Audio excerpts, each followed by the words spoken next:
In 2 Corinthians chapter 1 verse 7, Paul is writing to the church in Corinth, who had been suffering persecution. He is trying to reassure them that their suffering is not in vain, and that they will eventually be comforted by God.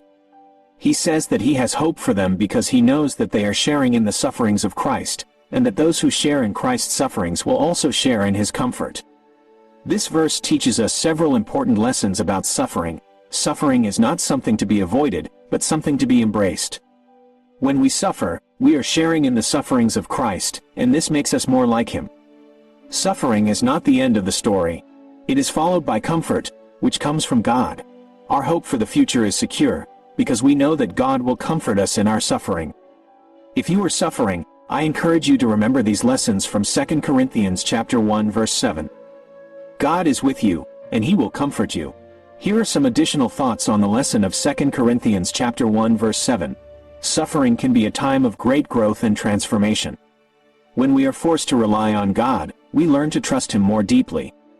We also learn to appreciate the good things in life more. Suffering can bring people closer together.